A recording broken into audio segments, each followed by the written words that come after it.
Как работает закон Республики Абхазия об оружии 2021 года? Работает ли он вообще? Времени после принятия этого закона прошло не так много, но события последних месяцев, а именно преступления с применением огнестрельного оружия, подтолкнули общество к обсуждению вопроса ношения оружия. Сегодня в Аргаме участвуют Тимур Шергеля, председатель парламентского комитета по обороне и национальной безопасности. Лоу Иналыпа, начальник управления общественной безопасности МВД Республики Абхазия, полковник милиции. Здравствуйте. Илья Гуня, депутат парламента 6-го созыва. Добрый день. Изольда Хагба, член общественной палаты. Здравствуйте. Мы сегодня с Арифой Каббой пригласили вас для того, чтобы обсудить вопросы оборота, учета, хранения, ношения оружия, но главным образом, конечно, гражданского оружия. И, наверное, поговорит о главном, как работает этот закон, если он работает вообще. В первую очередь, конечно, логично было бы обратиться к депутату прошлого созыва, кто на самом деле автор этого законопроекта. Хотелось бы краткую историю законопроекта, почему, для чего и так далее. И, конечно, хотелось бы зрителям тоже рассказать суть этого закона, какие важные положения регулирует данный закон. Илья Чичкович, пожалуйста. Добрый день всем присутствующим. Я постараюсь кратко пройти, откуда появился этот закон. Как мы все знаем, в послевоенное время, после окончания войны, на территории Республики Абхазия и у граждан Республики Абхазия на руках осталось очень большое количество оружия.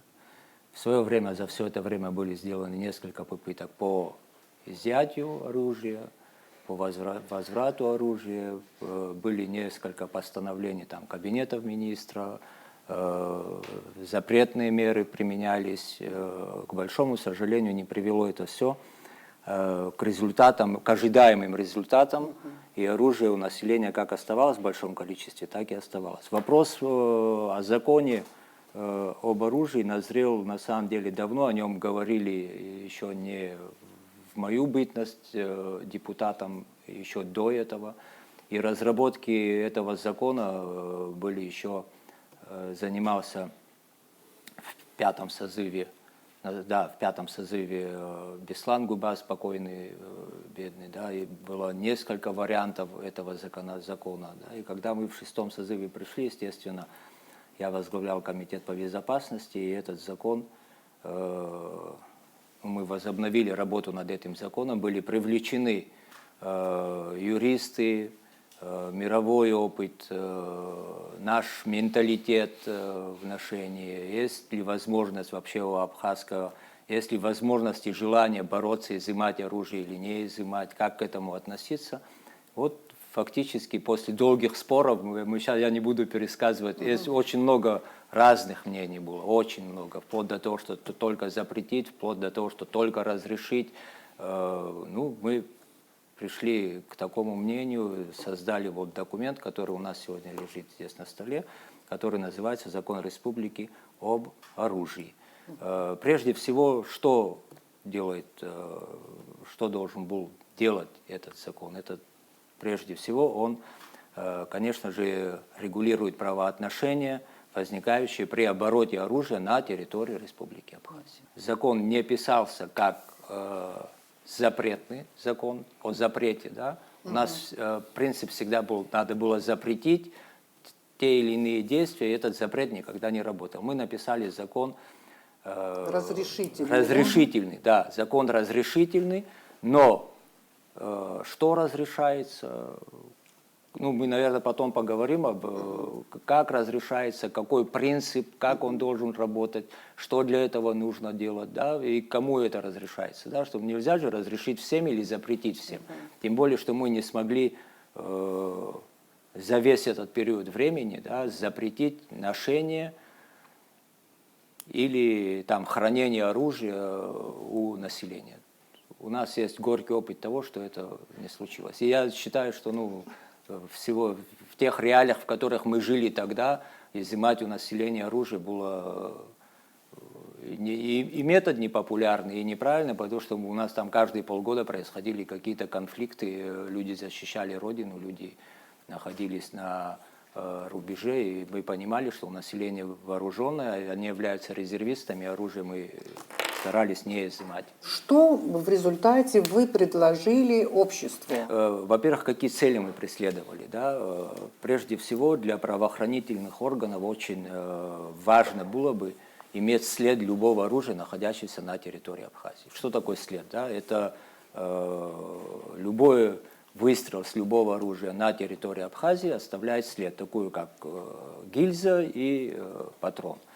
Надо было все это привести в соответствие, иметь гильзотеку, иметь пулетеку, по возможности легализовать все оружие, находящееся на территории Абхазии.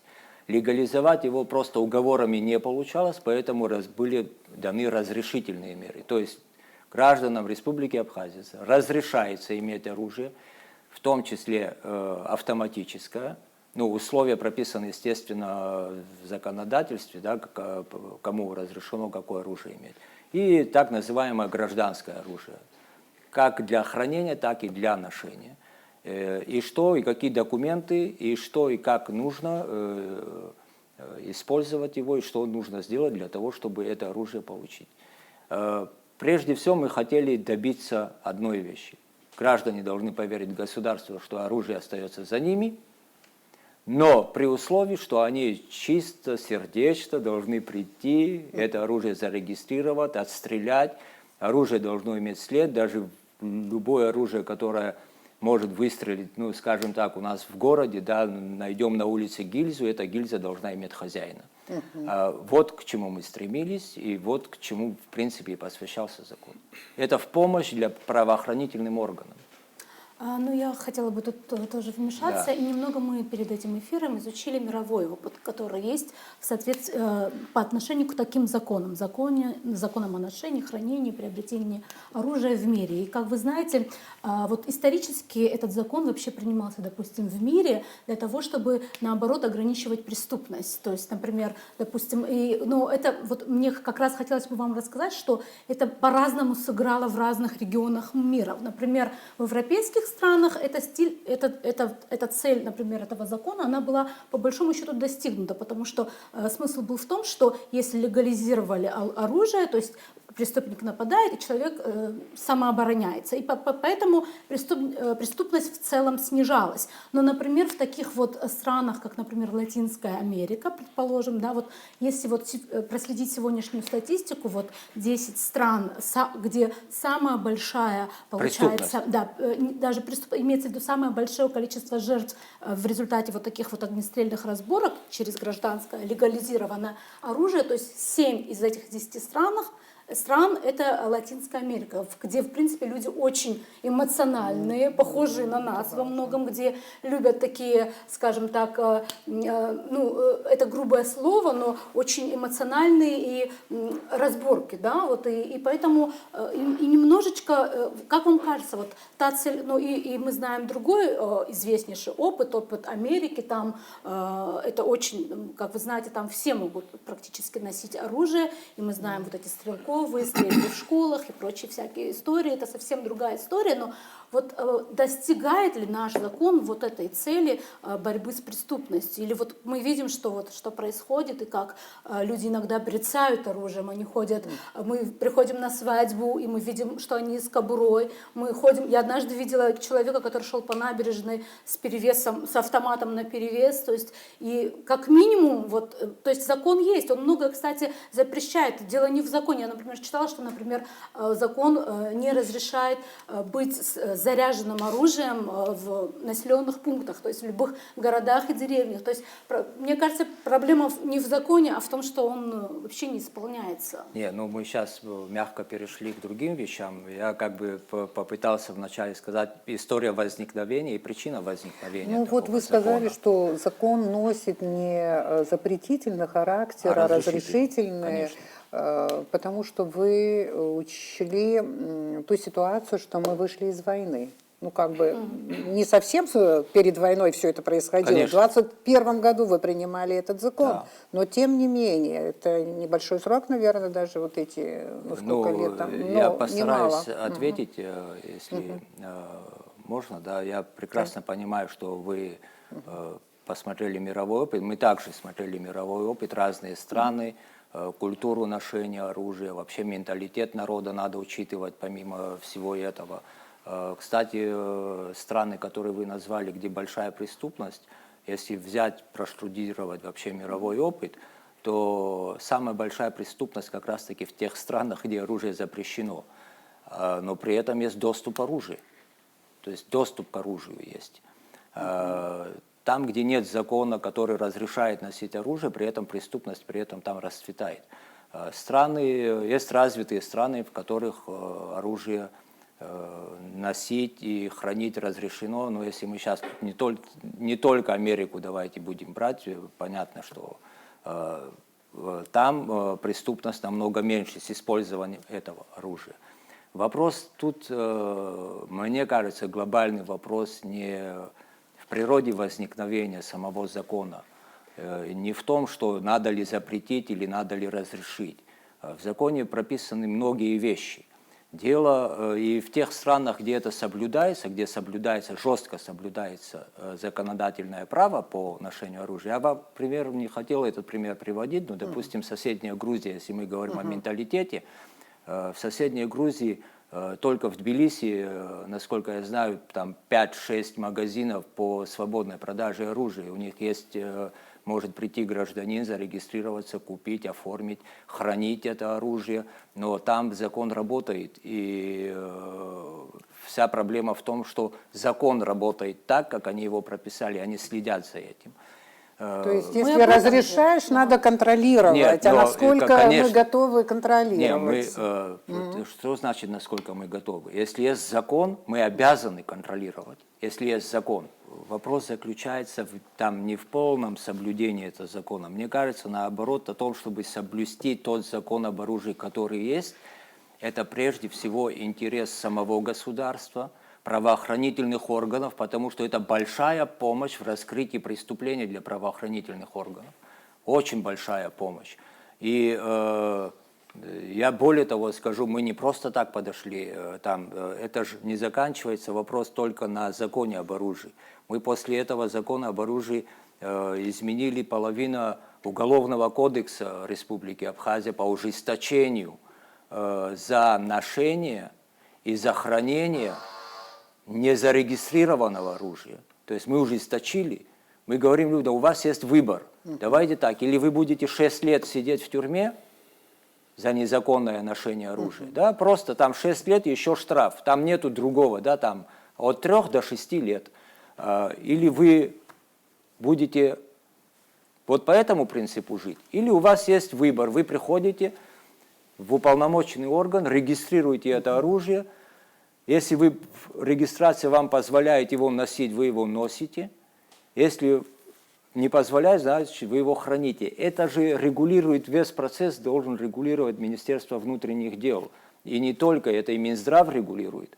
Потому что мы для того, чтобы людям разрешительные документы дать, тот же 6-м созыве мы, не знаю, очень долго спорили, но приобрели практически, наверное, за 10 миллионов, если я помню, мы приобрели оборудование, которое проверяет человека на наркозависимость. И эта наркозависимость проверяется, там, допустим, если вы что-то употребляли за полгода еще до того, как вы туда пришли, то это оборудование это показывает. Я могу ошибаться, но я не знаю случая, чтобы на этом оборудовании одного человека до сих пор проверили. Это с 2021 года. Он написан прежде всего не только для правоохранительных органов, он написан для нас с вами, для простых граждан. И граждане должны понимать свои обязанности. Если они понимают, мы же, люди, когда права сдают на водительское удостоверение, они же изучают, у них же есть брошюра, законы. Но вряд ли в Абхазии есть человек, который не знает, что без регистрации нельзя хранить оружие. Все прекрасно это понимают, если люди даже понимают, закон не читали. Люди понимают это по-другому. Люди понимают, что они приходят в уполномоченный орган, говорят, какие справки мы должны собрать В прямом смысле, какие справки надо собрать для того, чтобы мы получили. Им говорят, вам надо справку вот эту и вот эту. Они идут, собирают справки. Но при этом он не знает своих обязанностей и обязательств. А как он может лишиться лицензии? Он получает лицензию, я понимаю. Я не видел за это время ни одного, мы все ходим в кафе, в рестораны, наверное, в публичные места, где у людей за пазухой торчат, не знаю, приклады, обоймы и самые пистолеты, да, мы же их видим. При этом у нас скрытое оружие. Я не видел ни одного человека с правоохранительных органов, который пришел бы, допустим, представился бы и сказал: добрый день, извините, пожалуйста, у вас вот на это оружие есть разрешение? А если разрешение есть, вы знаете, что вы не имеете права так носить оружие? За последнее время произошли громкие убийства. Я могу назвать громкие убийства до возникновения этого закона. Мне хочется узнать, сколько убийств было совершено или сколько преступлений было совершено с зарегистрированного оружия. Наверное, такая статистика тоже ведется. Я приведу пример, я его просто на память помню, когда мы занимались этим законом, это 16-17 год. В 16 году было зарегистрировано около 700 с чем-то правонарушений. Основная часть с применением оружия. В 2017 году почти 900 правонарушений. Основная часть с применением оружия — это и квартирные кражи, и грабежи, в том числе Похищение людей. Похищение людей. Но это все с применением оружия. Да. Если смотреть статистику и говорить о статистике, то у нас криминогенная ситуация по тяжким и особо тяжким улучшилась. Да. Раз улучшилась, значит закон работает. Но, может, мы дадим слово... Я логично пытаюсь рассуждать. Я считаю, что закон только в помощь, если им пользоваться. Хотелось бы послушать представителя уполномоченного органа. Все-таки МВД – это орган, который должен контролировать оборот оружия и так далее, и так далее. Поэтому, Лов Николаевич, пожалуйста. Хотелось бы начать по порядку с того, что государственным органом, осуществляющим нормативно-правовое регулирование в сфере оборота оружия, является Министерство внутренних дел. В свою очередь, структурным подразделением Министерства внутренних дел является отдел лицензионно-разрешительной работы, который осуществляет лицензионно-разрешительную деятельность, учет оружия, выдачу разрешительных документов на ношение, хранение оружия и лицензии на приобретение оружия. С принятием закона Республики Абхазия об оружии 1 марта 2021 года деятельность этого отдела была регламентирована. Все оружие в Республике Абхазия, что было понятно нашим телезрителям, делится на 3 категории. Это гражданское оружие, это служебное оружие, это боевое оружие. Что такое гражданское оружие? Гражданское оружие – это оружие в соответствии с законом, которое используется гражданами Республики Абхазия в целях самообороны, занятия спортом и охотой. 3 категории гражданского оружия есть. Это оружие короткоствольное нарезное, это оружие длинноствольное, гладкоствольное, охотничье, и оружие длинноствольное нарезное, тоже охотничье. Теперь, какая категория граждан имеет право на оформление короткоствольного оружия, которое больше всех интересует? Короткоствольный – это пистолет. Пистолеты. Это гражданин Республики Абхазия, достигший 27-летнего возраста, имеющий постоянное место жительства. То есть возрастной ценз в законе есть. 27 лет. Да. 27, есть возрастной ценз, и он в законе прописан. Имеющий постоянное место жительства в Республике Абхазия и обязательно гражданин Республики Абхазия. Какие есть ограничения? Лицо не может оформить на себя нарезное оружие и оружие как таковое, если у него есть не снятая или не погашенная судимость за преступление, совершенное умышленно, либо снятая или погашенная судимость за преступление, совершенное с применением оружия, либо преступление против половой неприкосновенности. В этой части у Министерства внутренних дел есть поправки в закон. Если вы позволите, я о них тоже скажу. То есть, что такое лицо, которое осуждено за совершение умышленного преступления, и это преступление погашено с применением оружия, хочу подчеркнуть. То есть, если лицо совершило умышленное преступление без применения оружия, и оно погашено, то есть мы этому лицу по закону обязаны выдать оружие. То есть если человек ранее привлекался за кражи, За преступление в области оборота наркотиков по действующей редакции закона мы обязаны этому лицу выдать оружие при условии, если эта судимость является погашенной. Нас, как правоохранительный орган, эта ситуация не устраивает. Поэтому мы предлагаем выдавать оружие только тем лицам, которые не привлекались за совершение умышленных преступлений. Умышленных Вы хотите преступлений. ужесточить? Мы хотим в этой части ужесточить, потому что мы считаем, что если гражданин претендует на ношение огнестрельного оружия, это источник огромной опасности. То есть это лицо должно быть кристально чистым. Оно не должно ранее было быть привлечено за совершение умышленных преступлений. Далее. Мы не хотим полностью ограничить оборот оружия в части хранения. Мы предлагаем выдавать на хранение лицам, которые ранее совершали преступления, неумышленные, средней и легкой тяжести. Ну, допустим, человек попал в ДТП. Он был в трезвом состоянии, но лицо получило телесные повреждения. Он был за это осужден. Он может иметь право на хранение оружия. Закон учел много пунктов в части ношения оружия. То есть в каких местах запрещено ношение оружия. Это при проведении митингов, торжественных мероприятий, пикетирования. В местах населенных пунктов должно быть ношение только в незаряженном и в неснаряженном состоянии. То есть патрон не должен быть в патроннике и оружие не должно быть взведено. Мы в этот перечень мест, где запрещено, хотим еще внести места развлечений и досуга. Потому что часто от наших граждан мы слышим, как вы уже упоминали, что лица с правом на ношение оружия приходят в кафе, рестораны, то есть и носят оружие. На свадьбы приходят. На свадьбы. Хотя в законе Носят, все прописано да, четко. Что пьяным нельзя, носят например, оружие носить. открыто, и это возмущение вызывает у наших граждан. Поэтому как можно больше мы хотим в этой части ограничить право граждан на ношение именно в таких местах.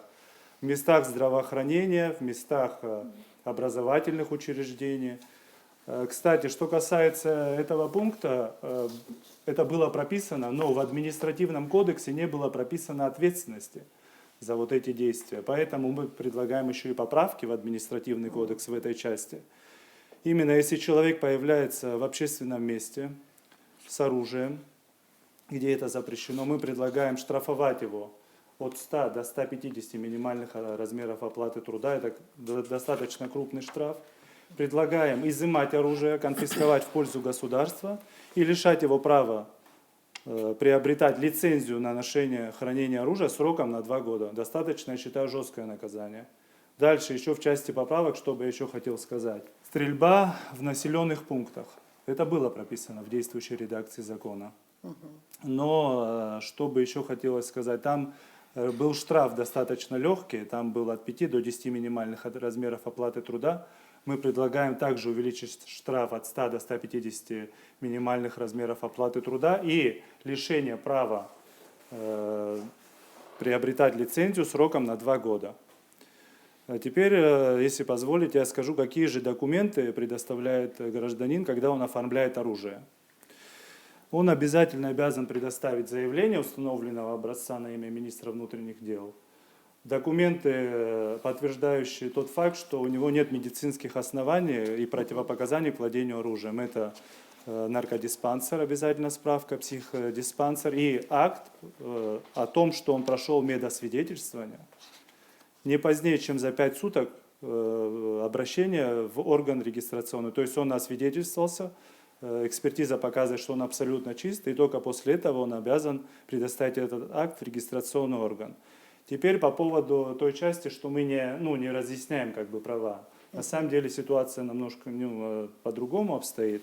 Любой гражданин в соответствии с постановлением Кабинета министров, оформляющий нарезное оружие, обязан пройти проверку знаний и правил обращения с оружием. Это все прописано в законодательстве, разработаны билеты в Министерстве внутренних дел, теоретическая часть имеется в виду, они выложены на официальном сайте МВД Республики Абхазия, правовым отделом они разработаны, комиссионно принимается экзамен, правовым отделом совместно с сотрудниками отдела лицензионно-разрешительной работы. человек отвечает на теоретические вопросы, билеты, все как в университете, в школе, он, согласно инструкции, может сделать одну ошибку из 10 вопросов. Если человек делает одну ошибку, он сдал. Если более 2 ошибок, он не прошел проверку. Более того, мы требуем у него заключения о том, что он прошел тренировочные стрельбы практически в стрелковом клубе. Почему в стрелковом клубе? Потому что на данный момент это единственная организация, которая проводит такие стрелковые тренировочные стрельбы, он получает об этом сертификат. Это тоже в законе прописано. Это все прописано в постановлении Кабинета министров, которое было принято после вступления закона в силу. То есть в этой части граждане, им разъясняется порядок ношения, хранения, в каких случаях человек может применять оружие. Это крайний случай для защиты своей жизни и здоровья в условиях необходимой обороны и крайней необходимости. Мне, например, было не совсем понятно, и до сих пор тоже непонятно, вот вы, наверное, разъясните. Вот, допустим, если как это происходит? Вначале ты покупаешь оружие, а потом оформляешь? Или вот это мне... Объясню. Да. Это очень женский вопрос, я тоже вам задавала этот вопрос. Есть такой документ, лицензия на приобретение гладкоствольного. Там, то есть, идет дифференциация этих лицензий. Есть лицензия на приобретение нарезного оружия, есть лицензия на приобретение гладкоствольного. На каждую эту лицензию есть отдельная госпошлина, потому что в закон о госпошлине были приняты поправки. Достаточно у нас высокая госпошлина на ношение, на самом деле, 15 тысяч рублей. Вот. Любой гражданин, который претендует на получение лицензии, то есть чтобы купить оружие, он должен сперва обратиться в орган и пройти все процедуры сперва. И только после этого он получает право приобретать оружие. То есть вы хотите сказать, что точно невозможно без этого? Нет, конечно. Нет. Он может купить по лицензии в магазинах, юридических лицах, которые осуществляют торговлю оружием, это очень жестко и четко контролируется. Они никогда не продадут вам оружие без лицензии на руках от уполномоченного органа. У людей уже есть приобретенное оружие. Могу сказать по этому факту Да, тоже, просто что уточнить. в законе это было тоже прописано. В действующем законе все лица, которые получали разрешение на оружие до вступления закона в силу, в течение 3 месяцев они должны были пройти перерегистрацию своего огнестрельного оружия. И это оружие было отстреляно в нашем экспертно-криминалистическом центре в пулегильзотеке, так называемом. Что такое пулегильзотека? Это современное новейшее оборудование, которое в рамках реализации программы содействия финансирования между МВД Российской Федерации и Республики Абхазия было предоставлено. Все эксперты прошли специальную подготовку, получили сертификаты, теперь они квалифицированно могут отстреливать оружие и заносить все данные об оружии в базу данных. Ну, почему это важно? Вот, чтобы людям Это было важно, это потому понятно. что если Почему это важно? совершено Да. преступление, на месте преступления были обнаружены пули и гильзы, изымаются правоохранительными органами и понятно, сравниваются почему, да. с пулями, гильзами, которые внесены в базу данных. Тем самым мы можем идентифицировать оружие, иметь суждение о том, было ли совершено преступление из этого оружия и кем оно было совершено. Потому что все данные, мало того, что внесены в пулегильзотеку, они еще внесены в базу данных лицензионно-разрешительной работы. Там новая база данных тоже современная, сформирована. Место, время регистрации, фамилия, имя, отчество гражданина, марка, идентификационный номер оружия и лицензия и разрешение, на какой срок было выдано. Я хочу сказать, что лицензия на ношение выдается сроком на 10 лет. Владимир Николаевич, вот из вашего разговора я понимаю, что вы достаточно высоко оцениваете этот закон, то есть вы считаете его очень комплексным там, и так далее, что многие моменты учтены, хотя вот у вас уже есть поправки. Да, во-первых, на какой стадии эти поправки и так далее, находятся... это один вопрос. И второй вопрос, но дело в том, что Илья Чичкович практически выстрелил в адрес правоохранительных органов. Где статистика? Скажите нам, кого вы лишили лицензии, кого вы остановили, у кого изъяли. Я не выстрелил, я хочу знать. Я сегодня не являюсь депутатом парламента, потому мне интересна статистика. Для оценки работы закона нужна статистика. Да, нам тоже интересно. Пожалуйста, Владимир Надо Николаевич. сказать, что статистика говорит о следующем, что с зарегистрированного оружия практически преступления не совершаются. Но, еще раз повторю, к закону действующей редакции у МВД есть поправки, и с учетом пожелания и чаяний нашего общества мы считаем, что эти поправки обязательно должны быть приняты. Допустим, возьмем прошлый год. За 2024 год было совершено из оружия, с применением оружия было совершено 23 преступления. С зарегистрированного оружия из этих 20 преступлений не было совершено огнестрельного оружия. В первом году закон вышел, то есть, я понимаю, что закон сразу прямо не может начать так и так далее, но тем не менее, вот какая-то статистика в последовательности, 21, 22, 23, да, конечно. вы можете Если дать мы берем статистику по годам, то наибольшее количество преступлений из зарегистрированного оружия было совершено в 2019 году, в 2018 году. Наибольшее количество преступлений из зарегистрированного оружия было совершено в 2018 а дальше вот есть году. у вас статистика? Дальше у по нас годам? статистика в 2019 году одно, в 2020 году одно, в 2021 году 3. В 2022 и 2023 и в 2024 году не было совершено преступлений из зарегистрированного оружия.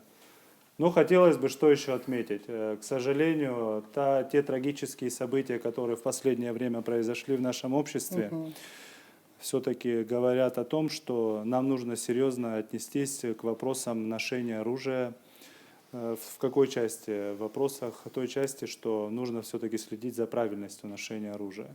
То есть никогда нельзя допускать тот факт, что лицо может быть в состоянии опьянения, когда оно носит оружие. Это было указано в законе, в действующей редакции, но не было ответственности за это. Сейчас мы также предлагаем конфискацию оружия, также предлагаем достаточно крупный штраф за это, и также предлагаем лишение права приобретать лицензию сроком на 2 и более лет. Если такая статистика, наверное, правоохранительные органы работали, работают, абсолютно кто нет неплохо, говорит. да? У меня просто, опять-таки мы сейчас беседуем, более того, лишение лицензии гражданина предполагает даже неправильное ношение этого оружия. Конечно. Я еще раз повторюсь и хочу, чтобы наши граждане услышали. У нас разрешено, у кого есть разрешительный документ на ношение, только скрытое ношение оружия.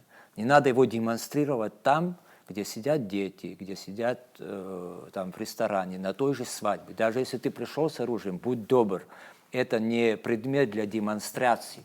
И поэтому, если вы демонстрируете оружие, вы должны понимать, что вы можете лишиться лицензии. Но все-таки он на свадьбу может прийти с оружием?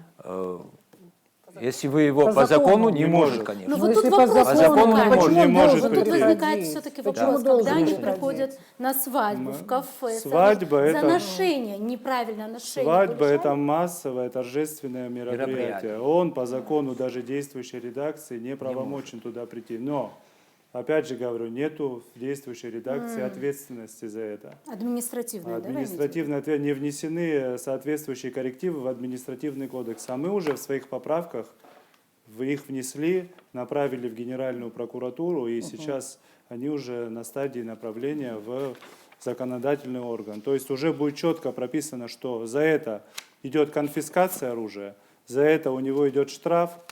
Поверьте, для наших граждан конфискация оружия – это очень суровое наказание. Он не захочет потерять свою единицу оружия, это, как говорится, с учетом нашего менталитета. Да. Очень высокий штраф и запрет в дальнейшем на приобретение оружия. Если даже административная ответственность будет установлена, да, чтобы вы могли действовать, скажем, чтобы вы могли наказать человека, который пришел на свадьбу с пистолетом и так далее, в общем, с огнестрельным оружием, да, исполнить это, насколько легко или сложно. Мне хочется к Тимуру Надо Адамуровичу стремиться к обратиться, этому. потому что, в принципе, он слушает весь этот наш разговор, он действующий депутат, и тем более, что он сейчас, насколько мне известно, занимается поправками. Скажите, какие слабые места работы в этой области, и вообще, что показывает анализ, почему вы все-таки, прошло немного времени, уже предлагаете внести изменения в закон, да, поправки, по-моему, подготовлены, и какого характера Это в вообще административные, поправки? это не в закон, а в административные правонарушения. А Это внесение изменений немножко речь другие. идет... Закон в том числе.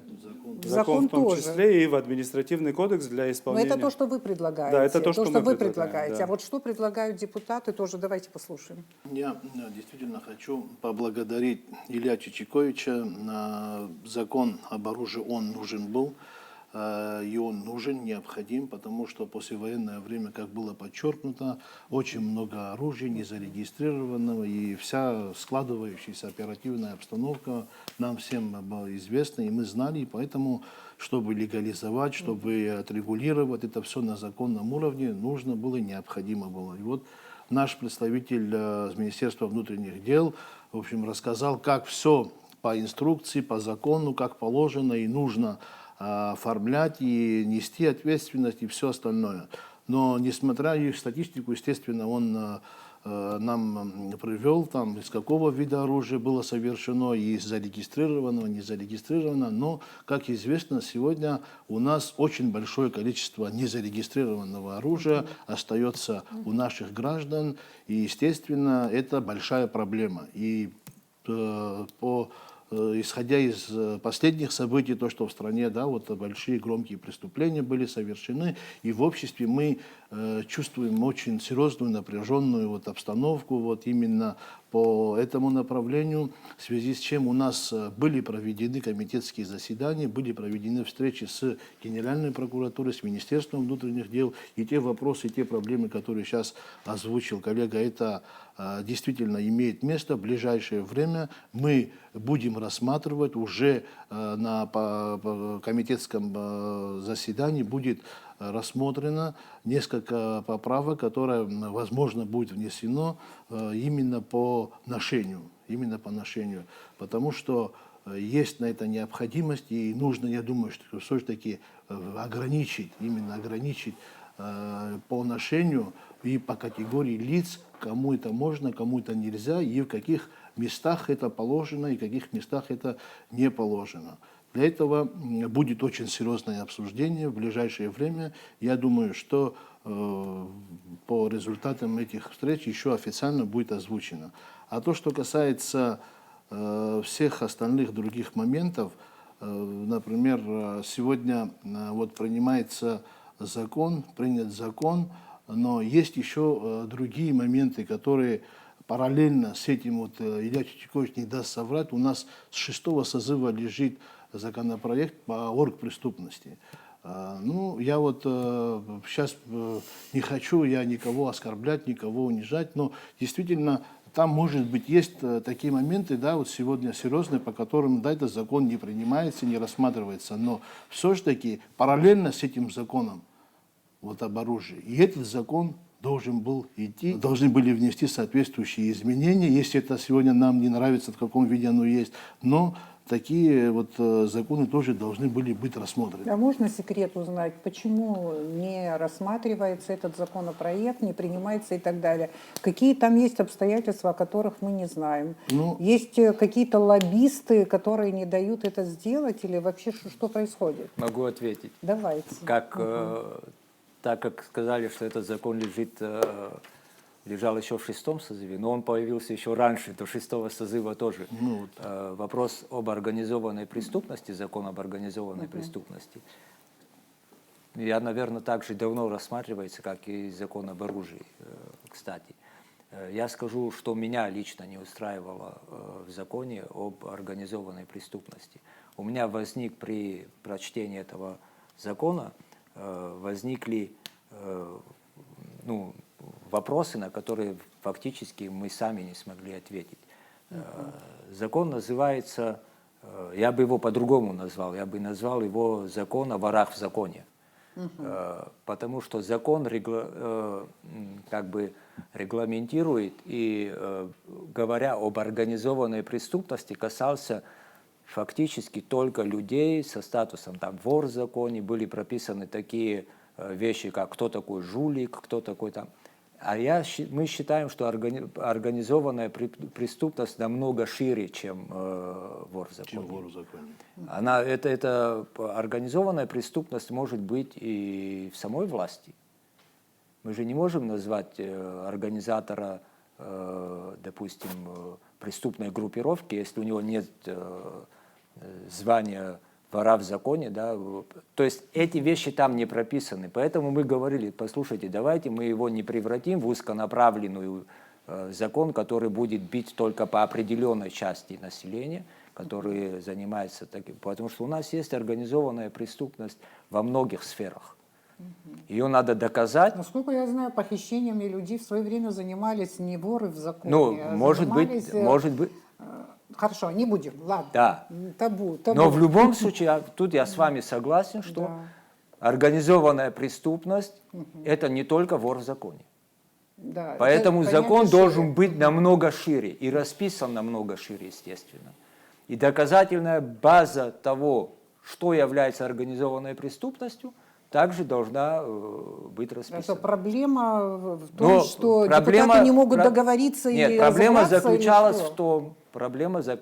в том, что этот закон был целенаправлен, направлен на одну категорию граждан, о которых мы говорим, что это воры в законе.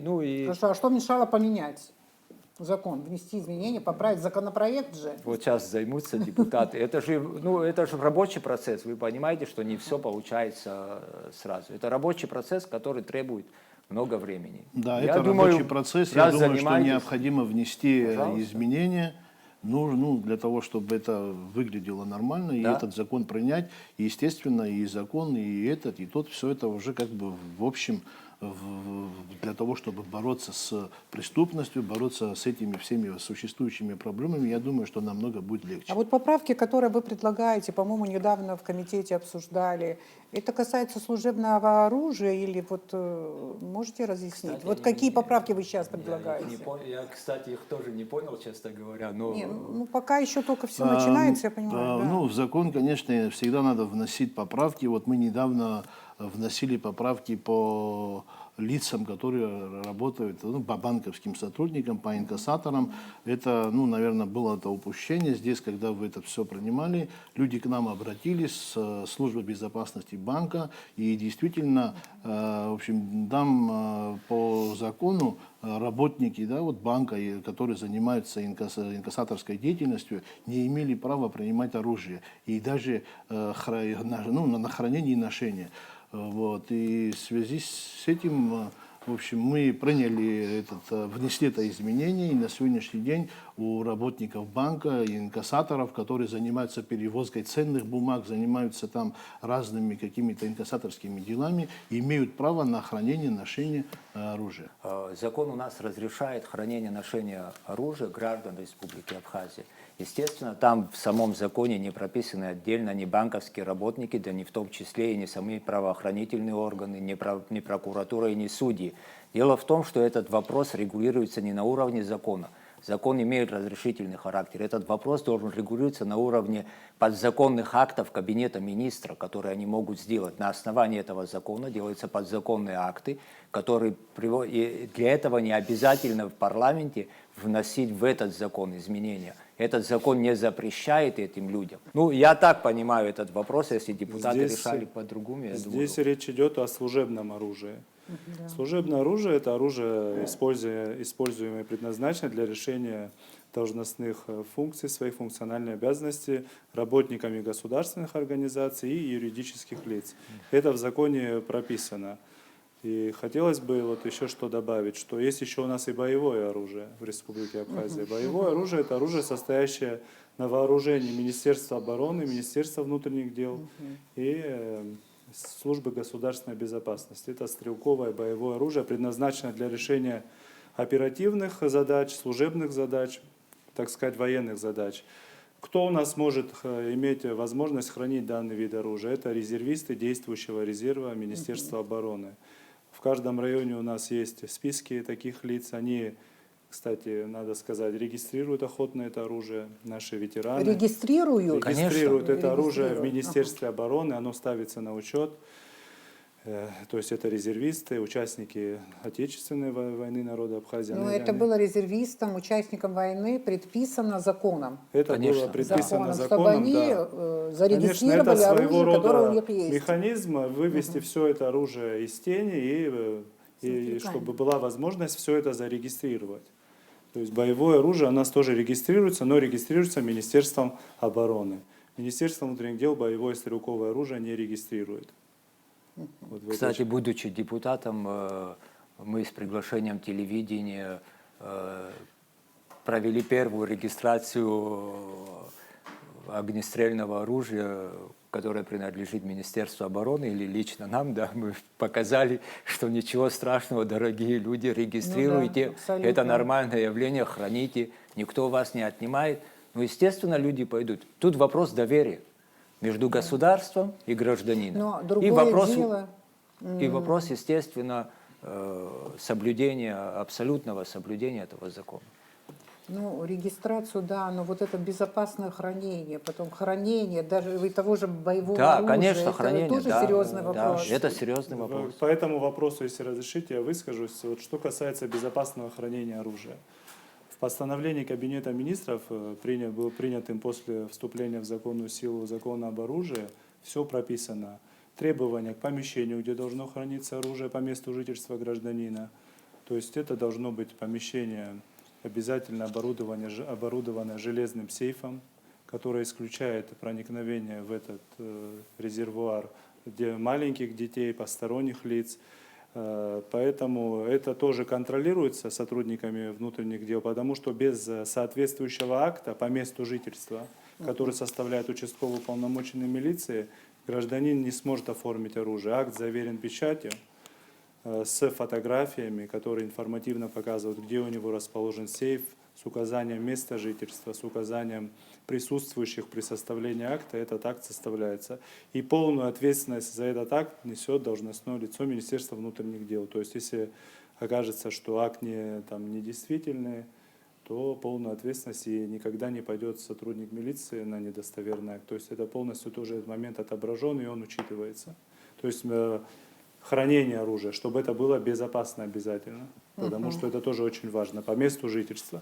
И с определенной периодичностью участковый инспектор проверяет. У нас, кстати, на практике были случаи, когда по месту жительства проверялись условия хранения оружия, составлялся административный материал, направлялся в суд, и лицо было привлечено к административной ответственности за это. Стрелковое оружие, принадлежащее Министерству обороны и которое регистрируется, также проходит отстрел.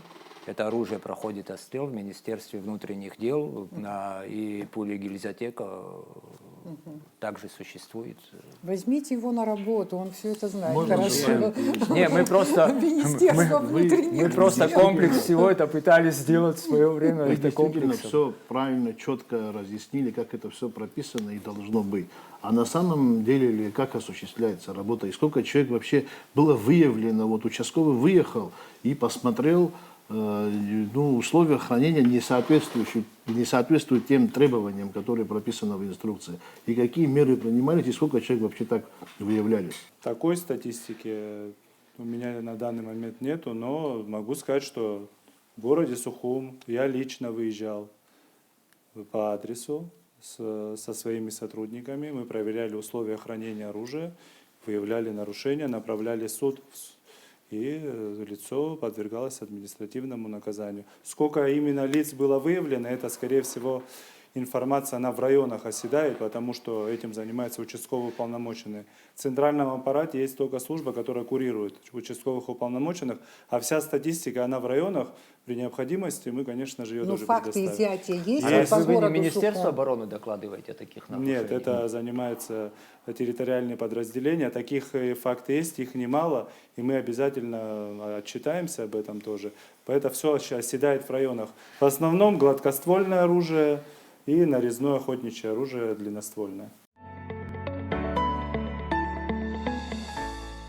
Депутаты, наверное, все вооружены, мне так кажется, если даже не все, многие депутаты, и бывшие, и нынешние, наверное, при оружии многие. Сейчас мало у кого нет, наверное, Вы знаете, я пистолета. Стало что-то очень модно к великому несчастью нашему. И вот я просто хочу спросить, вот скажем,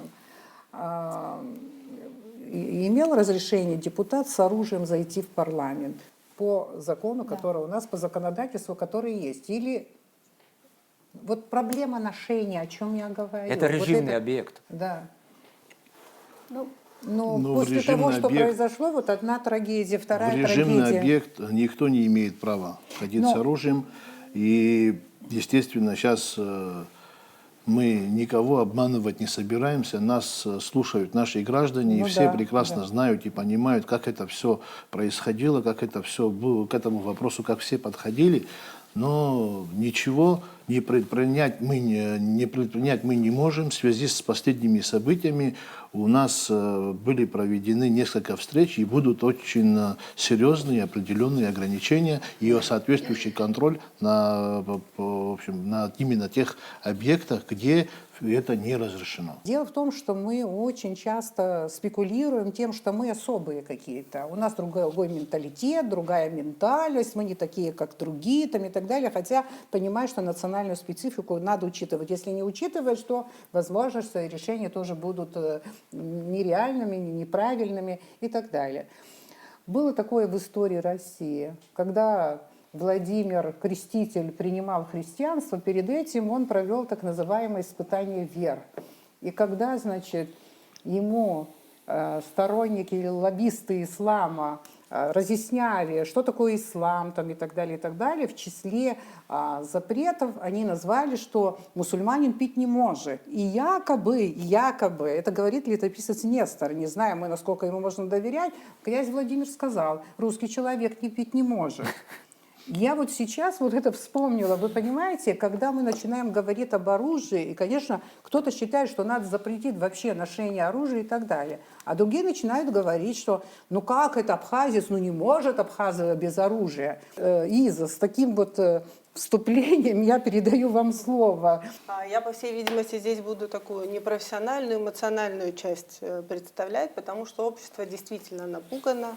Все хорошее и плохое, что есть в этом обществе, то же самое есть в моей семье, в кругу моих близких, среди моих коллег, да, среди моих родных, двоюродных, троюродных и всех, кого я люблю. Да, это все отражается на этих людях. Естественно, я в первую очередь беспокоюсь о них. Я им это говорю в лицо, но я считаю, что любая информация, которую ты хочешь донести, она должна, ну вот как говорят, из каждого утюга звучать. Да? Если ты что-то хочешь пропагандировать или популяризировать, они отовсюду должны слышать. Поэтому в первую очередь и они слышат от меня это в Фейсбуке, для того, чтобы увидели другое мнение, послушали и увидели, как общество порицает это, скажем так. И все это продиктовано страхом за своих близких и, естественно, за весь народ Абхазии. Я достаточно хорошо знакома с законом об оружии. Мне было интересно, я погрузилась. Закон действительно нужный. И вот этот разрешительный дух этого закона, он мне хорошо понятен. Он исходит из нашего неразрешенного конфликта с нашими соседями по реке Ингур. Мы знаем, что сегодня острая фаза СВО у нашего стратегического партнера, и мы не настолько наивны, чтобы полагать, что при дальности современного оружия это находится очень далеко от нас. Это находится не так далеко при современном оружии, еще раз говорю. И даже если бы наши граждане не участвовали, не погибали сегодня на СВО, нам очень хорошо понятна и та боль людей, которые теряют своих близких, да, и мы чувствуем какое-то единение с этим. Плюс разговоры о том, что друзья наших соседи по реке Ингур все время им подсказывают о необходимости второго фронта и так далее. Все это не дает нам, к сожалению, сегодня возможности размышлять о том, что должен быть запретительный какой-то закон. Да? Оружие должно быть у населения, да, на хранении, потому что мы уже проходили через это. И я думаю, многие это понимают, хотя, в законном конечно, хранении, да, законном. но, конечно, очень многие эмоционально, когда вот происходят такие громкие преступления, говорят о том, что нужно полностью запретить, изъять, разоружить Абхазию. Ну, я, к сожалению, считаю, что мы сейчас не в том положении, чтобы мы могли об этом рассуждать. Что касается вообще закона, изменений, конечно, в первую очередь исполнение этого закона. Вот у нас, вы выше отметили, я тоже это в законе обратила на это внимание, что там 18 лет можно там газовое оружие, электрошокер, там в 21 год уже можно длинноствольное оружие, культура охоты у нас как бы развита, да, мы понимаем, и только в 27 лет можно приобретение короткоствольного оружия, там, пистолета и револьвера. Но давайте вспомним вот на всех этих массовых мероприятиях, сколько мы видим, ну, свадьбы возьмем, мы еженедельно почти ходим на свадьбы, да, 18-20-летних ребят, Да. у которых априори не может быть ни разрешения, ни на приобретение, ни на ношение тем более. А теперь оказывается, что у нас нет уголовной ответственности. Но неужели закон, в принципе, существование уголовная, закона... даже административная административная ответственность. Нет, Неужели мы уголовная ничего не есть. можем в отношении Можно них Уголовно предпринять? есть, как нету, о чем вы Если говорите? Нет, лицо... нет. Я имею в виду вот в отношении вот этих молодых людей, у которых мы же что-то можем позволите? сделать для того, чтобы они не стреляли. Если речь идет о молодом человеке, допустим, возраста 21-летнего, 22-летнего, если он выявлен с ношением оружия, то есть, скорее всего, это оружие на него не зарегистрировано. Это уже статья Уголовного кодекса, действующая редакция Уголовного кодекса. Там и от 2 до 5 лет он уже субъект, который имеет быть право привлечен к уголовной От ответственности. 3 до 6 мы изменения вносили, по-моему. От 2 до 5 действующая Я Я редакция. тоже прочитала. От 2 как до это 5. От 2 до 5. Еще что хочется сказать. Вот, Да-да-да, к я сожалению, тоже судебная подтверждаю. практика последних лет, что говорит, что если лицо выявлено, задержано с незаконным оружием, к сожалению, оно очень редко, а зачастую не привлекается к реальному отбыванию срока наказания. Это часто условные сроки. Почему-то такая вот практика сложилась, мы не придаем этому преступлению такого значения, хотя, мне кажется, это довольно-таки серьезное преступление и нарушение. Это незарегистрированного оружия, предмет огромной опасности для посторонних лиц. Это не может вести к изъятию этого оружия. Это же Да, ему кто-то это передал, оружие должен значит изымается в привлекаться тот, обязательном- кто передал, на кого обязательным оформлено способом оружие. изымается это оружие. И эта работа постоянно проводится с органами внутренних дел. Есть статистика по изъятому оружию. Оно все хранится в экспертно-криминалистическом центре, и обратно оно не возвращается. Оно либо хранится далее в МВД как вещественное доказательство, либо передается в Министерство обороны. То есть мы не можем сказать, что молодые люди, если они обнаружены с незарегистрированным оружием, это административная ответственность. Это обязательно уголовная ответственность. И такие случаи есть, и на практике есть, и лица привлекаются. Другой момент, что, к сожалению, судебная практика показывает, что очень редко такие лица отбывают реальный срок за такое преступление. Это всегда условное наказание. Причем даже если есть рецидив. Один раз задержали его правоохранительные органы, грубо говоря, выявили это преступление, предотвратили это преступление. Второй раз, третий раз, и, к сожалению, всегда с рук сходит. Уголовная ответственность условно. Изменения часть видели, да. это в Уголовный кодекс Республики Абхазия. Незаконное приобретение, передача, хранение, перевозка, транспортирование, пересылка или Потому что ношение про огнестрельного оружия, его основных частей и боеприпасов к нему, помимо гражданского огнестрельного гладкоствольного оружия, наказывается лишением свободы на срок от 3 до 6 лет со штрафом в размере от 50 до 100 тысяч рублей. Значит, наказание еще более жесткое. Конечно. От 3 до Мы 6. ужесточили практически все в Уголовном кодексе, еще раз говорю. Тут есть еще где, Да, административном нет, Ну, но в Уголовном мы с тобой кодексе мы читали закон, ужесточили. где этого пе- изменения марта, еще не да. было. Встреча Да. успела, Да, это- Можно я вот тут как раз продолжу и к вам обращусь тоже, Изольда Станиславовна, как представитель Общественной палаты. Мне кажется, что вот я наблюдаю эту моду на оружие. Вот она очевидна, мне кажется, среди такого молодого поколения. Да, вот прицание оружием, быть с оружием — это демонстрация силы, демонстрация крутости, чего угодно. И вообще вот этот момент вот в Общественной палате, да, я думаю, что, возможно, вы уже что-то организовывали или собираетесь организовать. И вообще, вот, как сказал классик, разруха в головах. У нас во многом вот именно это и происходит, когда человек... Это вообще-то звенья одной цепи, когда ты проезжаешь на красный, говоришь, я вообще посмотрел, никого не было, поэтому я проехал. Ну, как бы ничего. У меня, или например, даже когда уже говорить о там, людях, которые могут носить оружие, или там оно у них зарегистрировано, я очень рада, кстати, слышать, что наказание за неправильное ношение будет ужесточено, я считаю это очень правильным, но я ношу, но я же не стреляю, я сознательно. То есть вот как вам кажется, общественная палата, вот как такой вот общественный орган, может тоже как-то синициировать, может быть, какие-то обсуждения вот этого вопроса как-то, потому что мне кажется, что есть мода на вот такое, вот я наблюдаю это среди Ну, молодых. мода у нас совершенно очевидно есть, и, конечно, она пошла после войны, все-таки героизация, вот оружие, там, многие молодые люди, и даже не молодые, думают, что их мужественность состоит в том, что у них есть пистолет. И на самом деле, может быть, уже там с возрастом это смешно даже наблюдать, но так и есть. И это то, что они видят, кстати, от старшего поколения. Пусть старшее поколение не снимает с себя ответственности, да, за это.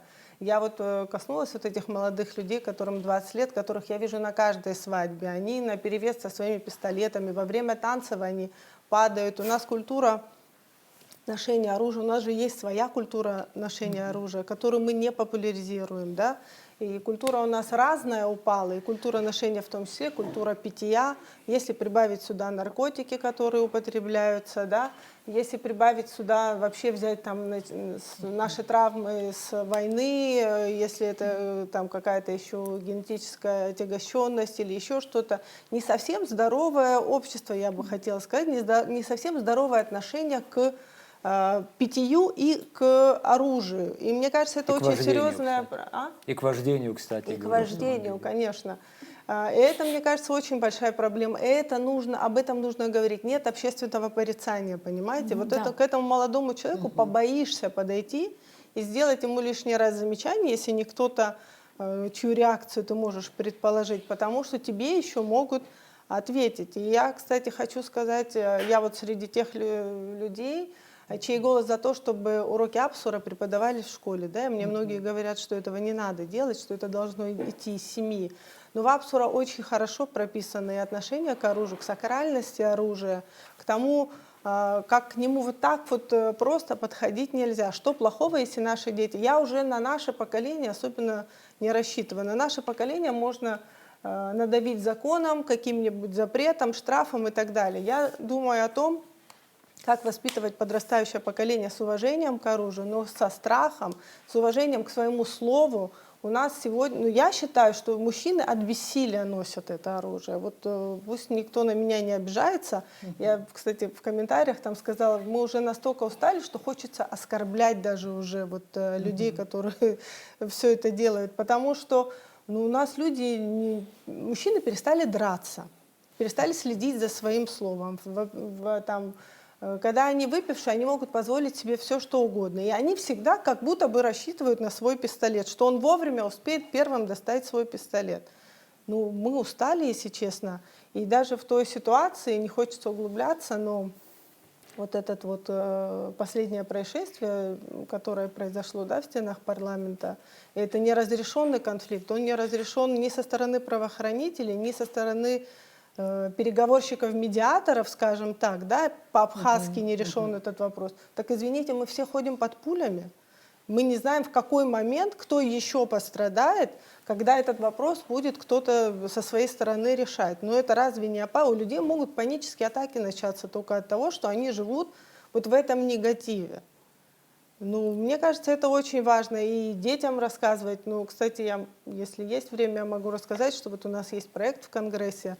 Мы детей школьников совместно с Министерством обороны возим они стреляют, они смотрят, как оружие. Им сотрудники Министерства обороны очень подробно рассказывают, как уважительно нужно относиться к оружию, как нельзя его доставать в любой непонятной ситуации. Наверное, это и в семьях рассказывают, но эта информация должна звучать отовсюду, в том числе на абхазском телевидении. Вы сказали в общественной палате. В общественной палате мы, конечно же, такие вопросы обсуждаем, и вопрос оружия обсуждался. Но это не та площадка, которую слышат молодые люди, к которым обращена наша речь сегодняшняя. Это площадка, которая обращена больше ко взрослым людям, к органам, принимающим какие-то решения, к парламенту, к исполнительной власти, для того, чтобы совместно с ними принять какие-то еще дополнения к этим законам, может быть, где-то ужесточить, где-то что-то добавить. В этом смысле полезный орган. Но нам нужно думать, как вот подрастающее наше поколение, вот эту нашу молодежь переориентировать. Мой отец всю жизнь проработал в органах внутренних дел, ему сегодня 81 год, он не даст соврать. Ну, мы привыкли к пистолету, к тому, что у него табельное оружие всегда. Никогда в жизни я не видела, чтобы вне формы он ходил с пистолетом. И никогда он мне не казался недостаточно мужественным. По сумме твоих поступков, твоего слова, да, ажарадза, как по-абхазски говорят, да, по сумме сдержанности как бы мужчина, оценивается мужественность мужчины. Пистолет или количество пистолетов в его арсенале, ну это смешно вообще говорить. И очень плохо, что вот молодежь у нас ориентирована на это. Мне очень жаль. Создается такое ощущение. Я не знаю, как это поменять, но эту культуру явно нужно менять и что-то с этим делать. Действительно, у меня лично была возможность принять участие на тренингах, именно где эти вопросы обсуждались, связанные с оружием и тому подобное. И вот там пример такой, когда, вот разница, да, когда человек с оружием, вот какая-то ситуация ситуация, как он может поступить, на что он может рассчитывать, на свою силу или же на силу оружия и тому подобное. Или же когда ситуация человек без оружия, и он попадает в ситуацию, это абсолютно разные вещи. И вот и человек может поступить по-разному вообще в этой ситуации. И то, что вы сказали, да, вот сегодня в нашем обществе, вот человек, он идет с оружием, да, оружие не зарегистрированное, вот, он находится в общественном месте, он даже не представляет, о каких последствиях. Да, вот у него стоит задача именно совершить какое-то преступление против конкретного лица, а то, что там вокруг и все остальное, никто ничего не учитывается, просто мы с себя не должны ответственность снимать. Я вот смело могу обратиться ко всем нашим гражданам. Я не говорю это просто так, что это нужно сказать. Я просто говорю за то, что владею информацией и вижу, и насколько у нас все запущено. Наши граждане, наши сегодня старшие, они, я думаю, что все-таки не осуществляют нужный должный контроль над своими детьми, потому что они видят одно, что видеть одно и поступать по-другому они не могут. Они именно делают то, что видят и то, что слышат.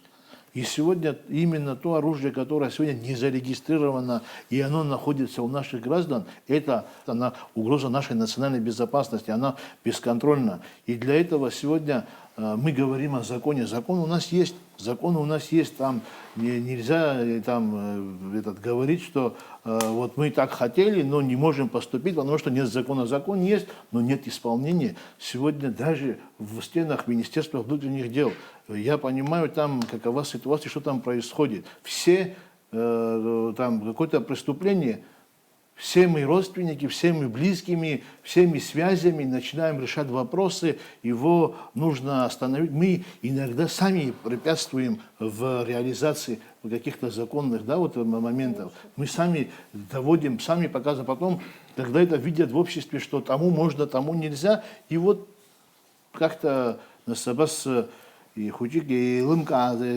тагла шабу бахара хатпил карах элкарах могон яха азвима сара азвита хубхна закман яха тагла заша зерчизум зиги тахаруб зиги хазнируб бнас ишхуз даадза яха дуния чицо тагла заша ворастул айбашра насвот иқалу хаздырзум абжара увима заропа абжара увима зерцезафан яма заропа хакку яма заропа тып ухы навор хваша ухы хавор хваша.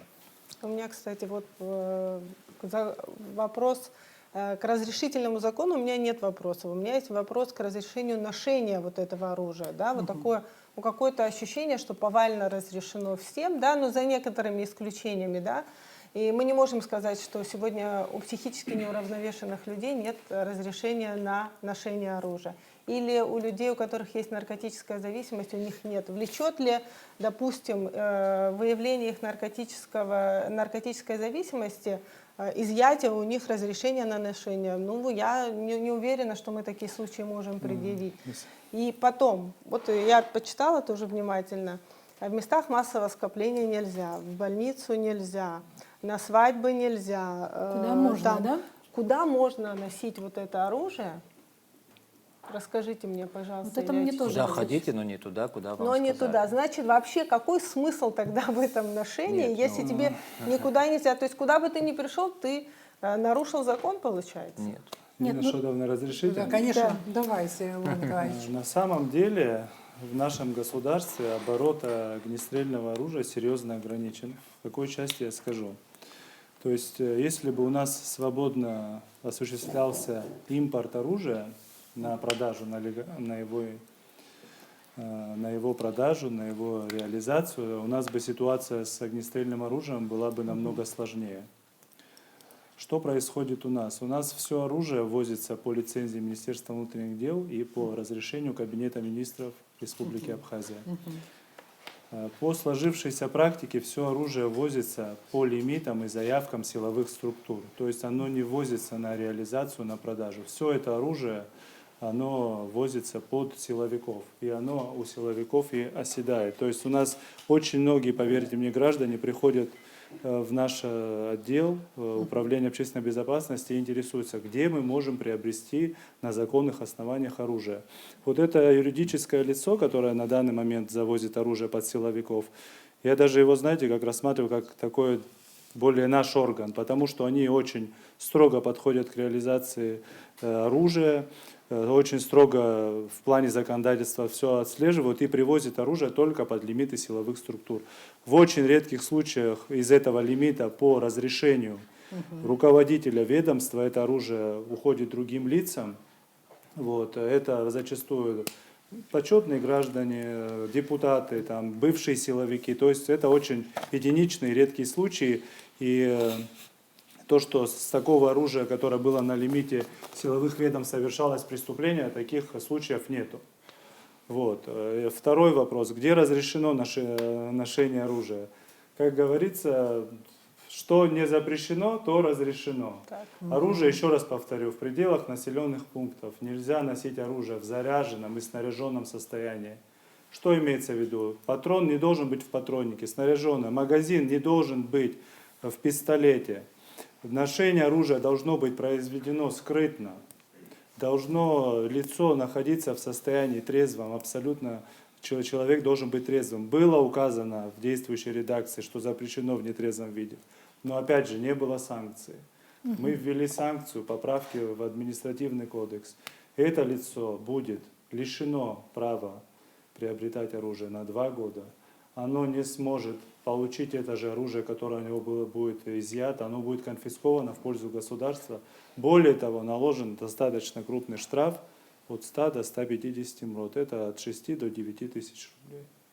То есть получается, что закон хороший, в него введут поправки, он нужный. Закон хороший, за исключением оспариваем. тех пунктов и тех поправок, которые мы включили. Это, то есть мы не хотим, чтобы разрешение на ношение оружия получали лица со снятой и погашенной судимостью, и чтобы лица получали только не привлеченные, не привлекаемые ранее к уголовной ответственности за совершение умышленных преступлений.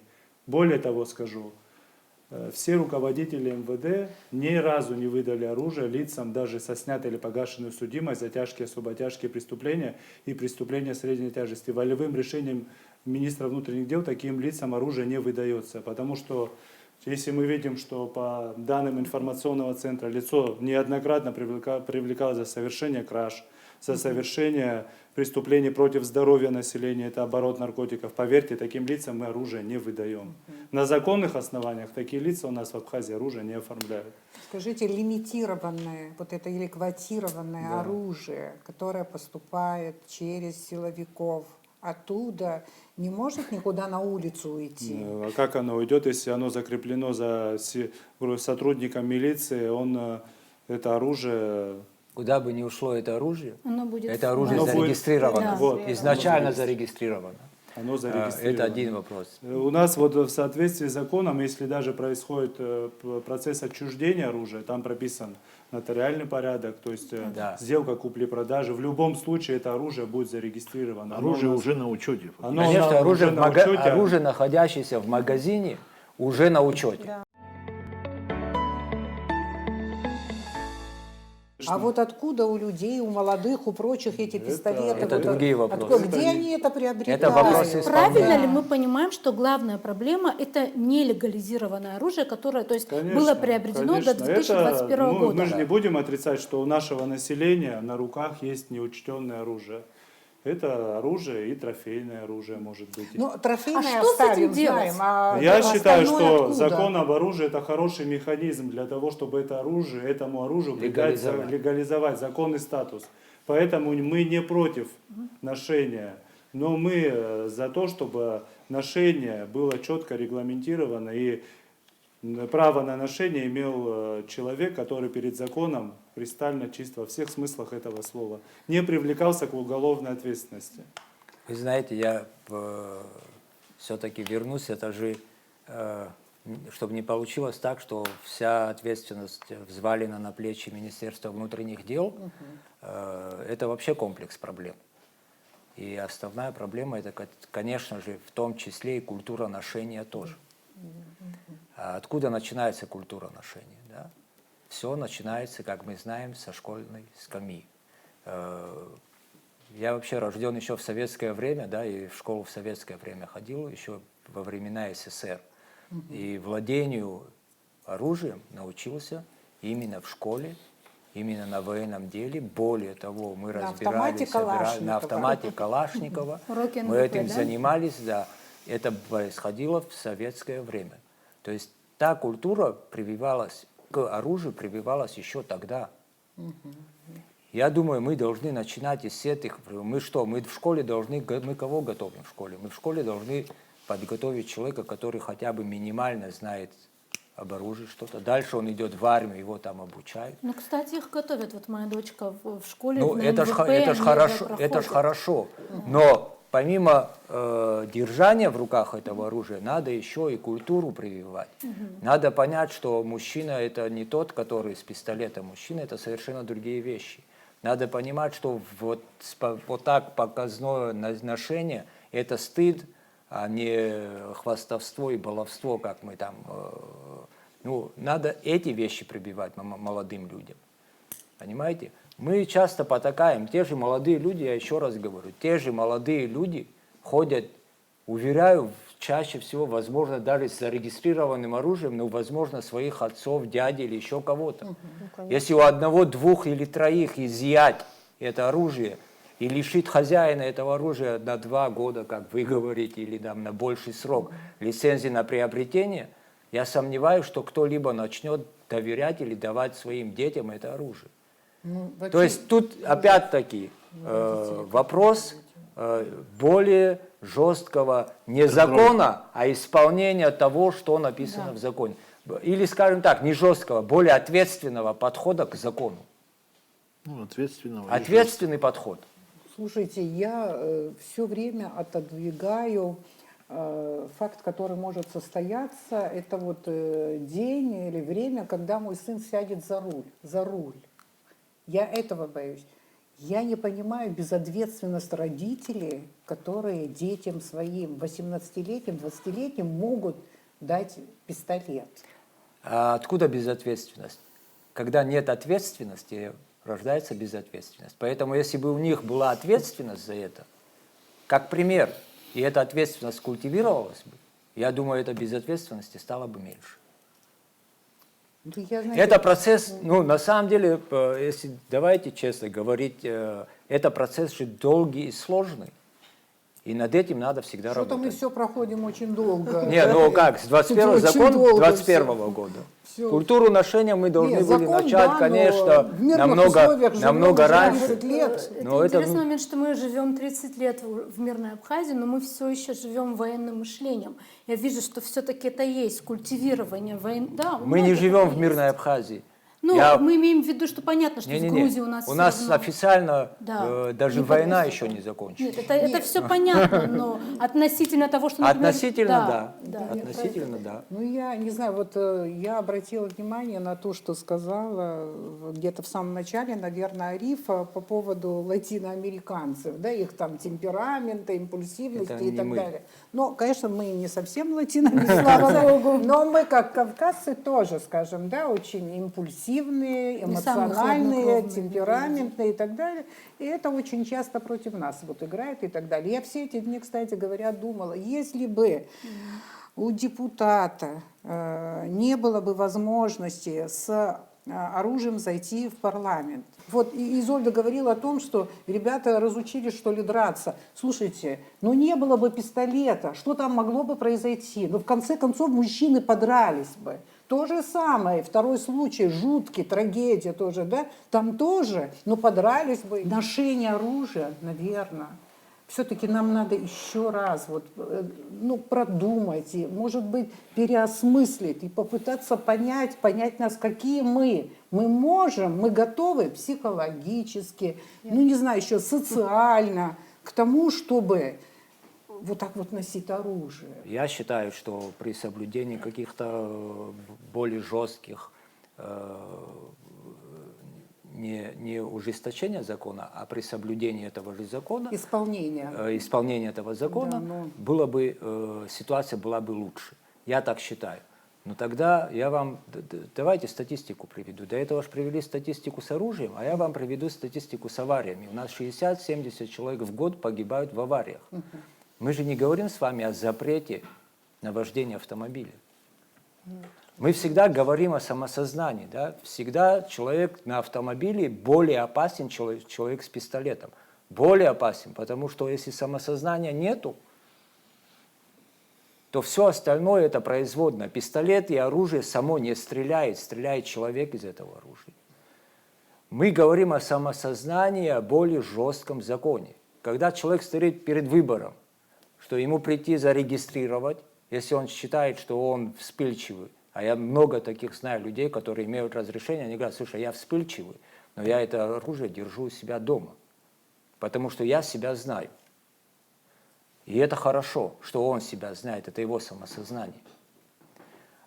Есть люди, которые всю жизнь ходили и без разрешения с оружием ходили, и когда закона не было, с оружием ходили, и никто никогда не видел, что у них есть оружие. Есть и такие. Мы, когда говорим об этих вещах, надо понимать, что без самосознания ничего не происходит. А самосознание не лечится только запретом на все, к большому сожалению. Поэтому над этой вещью и над всеми этими вещами надо работать, в том числе, я согласен тут, и преподавание Апсура, и слово Бхашароп надо вспомнить, что это такое, да, и Анамыс надо вспомнить, что такое. Без всего этого государство одно, то есть, скажем, те же органы Нет, конечно. не могут Нет, конечно. разрешить Поэтому эту я говорю, это проблему. комплекс, который должно должен вместе. начинаться с детства. И ответственность взрослых И людей. ответственность взрослых людей за поступки своих детей, которым доверяются такие вещи. И это тоже существует. Вот на эту ситуацию разве не могли бы повлиять ветераны? Вот я не знаю, кому-то это не понравится, но я скажу, что порой и милиция тоже бывает беспомощной, потому что с законными требованиями представитель правоохранительных органов иногда не может подойти к участнику войны, который скажет, ты кто такой? Разве не бывает это? Ты кто такой? Можно я как ветеран тогда скажу? Да, вот. Я вообще считаю, что ветеран должен быть более ответственен, чем кто-либо во всех этих вещах. И ветерана, если кому-то штраф назначают, я не знаю, там 100 тысяч рублей за какую-то там вещь, то с ветерана спрос должен быть в 2 раза больше. За Потому что разложение морального облика. именно с ветеранов наша молодежь и пытается брать пример, она на них Они должны смотрит, это понимать и они вести должны себя это понимать. Та соответствующе. ответственность, которая лежит на ветеранах, она намного больше, чем на простых граждан. Вот если мы по такому принципу не будем подходить, то у нас ничего не получится. Ветеран – это не привилегия, это не вседозволенность. Ответственно. А это ответственность. Безусловно, я согласна с тем, что вы сказали по поводу воспитания культуры ношения оружия, воспитания культуры вождения автомобиля. Вообще, мне кажется, такое у нас иногда немного наплевательское отношение к безопасности и своей, и чужой. И я с этим абсолютно согласна, но все-таки, вот, например, в вашем примере с вождением машин, вот мне кажется, все-таки очень важно все-таки соблюдение законов, потому что как очевидно, что самосознание поменять людей и поколения гораздо сложнее, чем действительно соблюдать, как заставить закон работать. Поэтому Потому что, законы и пишутся, чтобы их соблюдали. все верно, но поэтому, мне кажется, не стоит уж, например, уж точно в вождении автомобиля там больше на самосознание делать Нет, упор, ну, а скорее на то, чтобы, по крайней мере, когда человек нарушает правила, его точно Надо остановить, наказывают. оштрафовать. Что Да. мы делаем? И у Мы нас права этого нет. отнимаем, мы лишаем, правильно? Сознательность, сделать, она не рождается с человеком, она воспитывается. Да, Почему но я это целая говорю, история. почему да, я это говорю, целая- что вот ответственность у старшего поколения перед молодым. Я понимаю 18-летнего ребенка, которому хочется пистолет, да, он всю жизнь там ждал, когда он достигнет, и он думает, что ему это можно, да, и он этого хочет, и эта опасность тоже она привлекательная, да, для молодых людей. Но тут же ответственность взрослого человека. Вот буквально вчера, ну, когда мои коллеги услышали, что я буду участвовать в передаче, мы это обсуждали, и мне рассказывают, что один достаточно известный человек, обремененный властью, да, а на 18-летие своему сыну подарил пистолет, мол, тхацоп, имазаруп и так далее. Это что? Что подумают друзья, многочисленные друзья этого мальчика? Я помню себя в 18 лет, мой отец на тот момент был начальником ГАИ в городе Гагра, и кому-то из моих знакомых подарили права. И я, значит, естественно, вполне логично подошла к своему отцу и сказала, я тоже на день рождения хочу права. Он на меня так посмотрел и сказал, ну ты знаешь, я думал, что ты умнее. Я так была возмущена, думаю, а что такого, если он начальник ГАИ, у него наверняка какие-то связи есть, он может мне это организовать, я же потом научусь. Я, в 18 лет я так рассуждала, я это очень хорошо помню. Но если бы он тогда мне подарил права, Вы сейчас ну не как вы думаете, разговаривали. я бы сейчас, да, либо мы сейчас не разговаривали бы, ну потом бы я это проецировала там на своих, на других, я бы думала, что это Да, норма. вместо того, чтобы детей своих предостеречь, Да. да, от Конечно. возможных последствий, толкают наоборот. Да, потом получается. уже мы вернулись, он говорит, ну ты понимаешь, что это, во-первых, с твоей безопасностью связано, в первую очередь. Мало того, что ты представляешь опасность для общества с этими правами, я не хочу потерять тебя, но этим детям, которым 18 лет дают оружие, им не говорят, что мы в первую очередь за вас переживаем, мы вас не хотим сохранить и не потерять. Почему молодежь начала интересоваться вот оружием? Ну вот многие начинают оправдывать это тем, что, ну как, кто такой абхаз без оружия? Да? Вот так вот думают. Ну на самом деле-то люди историю знают достаточно плохо, нашу же отечественную историю. В свое время, если не ошибаюсь, путешественники всякие, особенно, кажется, Ламберти, могу ошибиться, давно как-то, немножко вне науки, да, какое-то время. Да, он говорил, что абхаз спит вооруженный. Что, от хорошей жизни он спал вооруженный? Нет, конечно. Это была другая эпоха. Это очень темные века вообще в нашей истории, тяжелые века.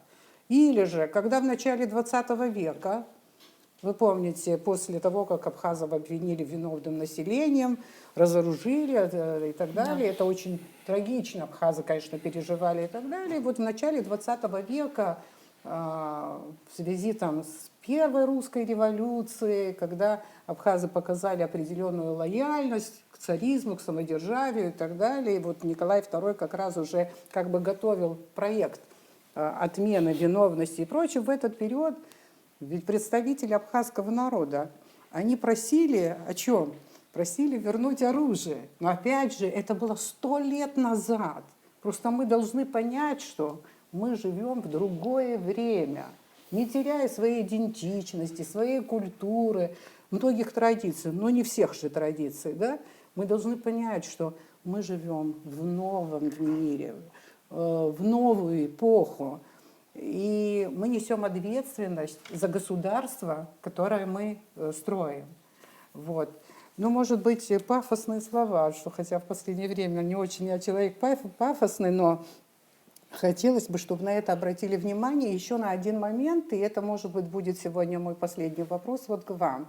Раньше было принято и на Кавказе, и в Византии, везде дарить дорогим людям, своим близким и так далее коня, головной убор и так далее.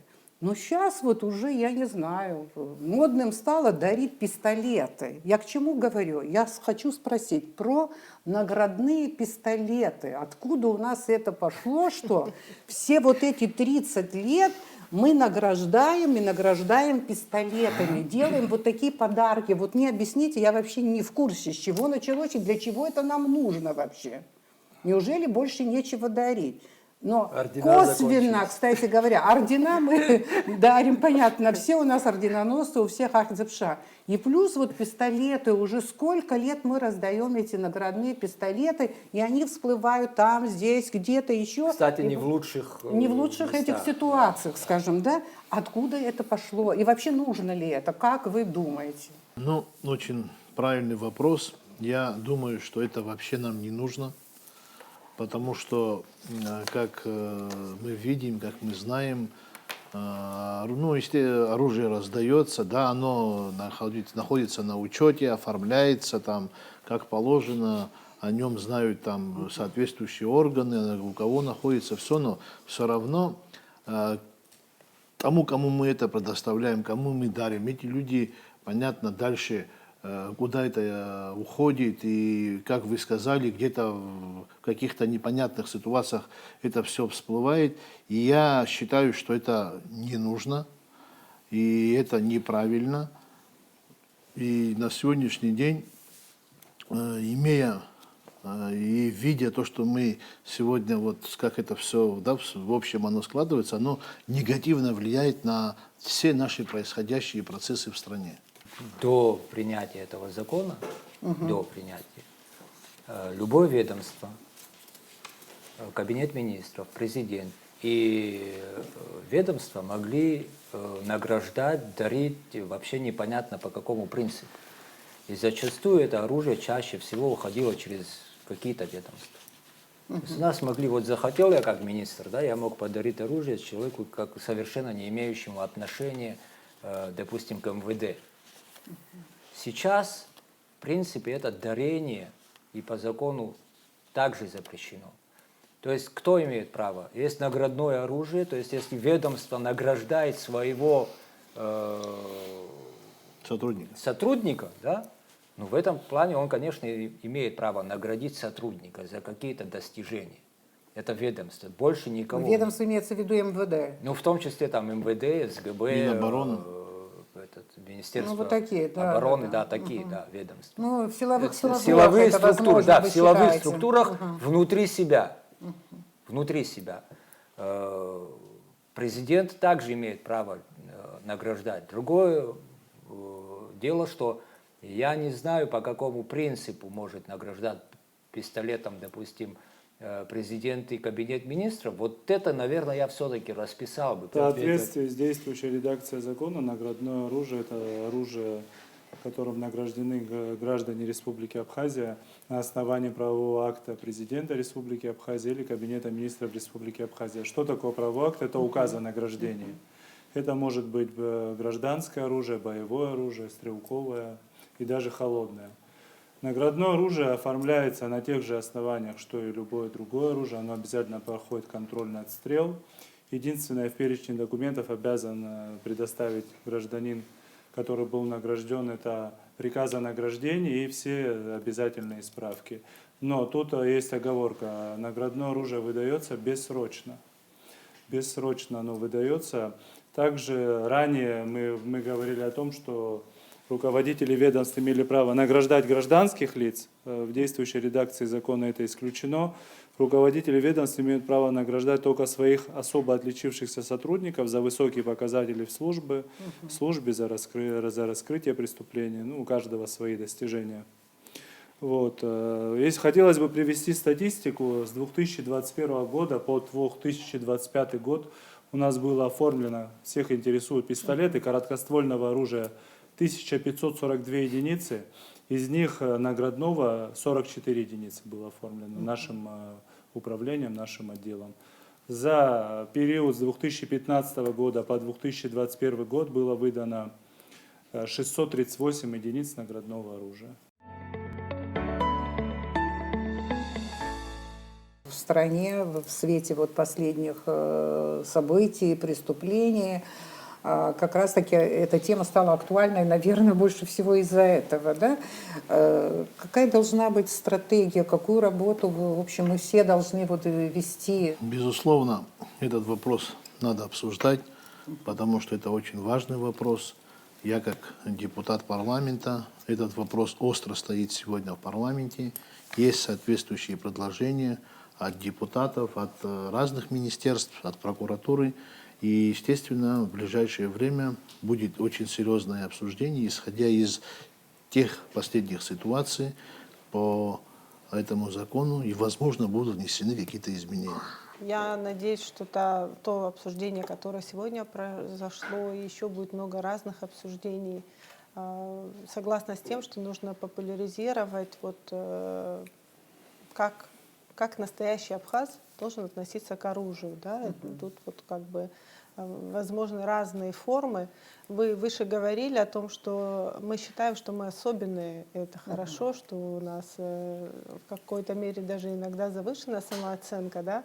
Но только мы считаем, что достаточно одного статуса. Статус особенного, не похожего на других, это не столько важен сам статус, а сколько его наполнение. Это и большая ответственность, да, потому что и что под этим статусом кроется, вот это нужно разъяснять людям.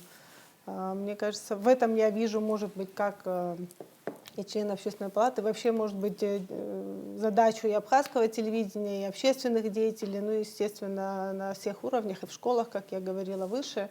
Мы не особенные, если мы не соблюдаем наши особенные правила. Нас особенными делает наше абхазство, свод правил, по которому мы должны следовать. Если мы этим правилам не следуем, то ничего особенного в нас нет, мы такие же, как все. Еще раз повторюсь, я считаю, что для того, чтобы достичь нужных результатов в хранении и ношении оружия для наших граждан, уполномоченные органы должны более рьяно относиться к своим к прямому исполнению того, что написано в законе. Все-таки более жестко, более скрупулезно и к ношению, и к хранению в том числе. Ну, что хотелось бы отметить, тут приводились в пример страны Латинской Америки, да, мы видим, какое количество убийств, преступлений совершается, но мы не должны брать пример такой с этих стран.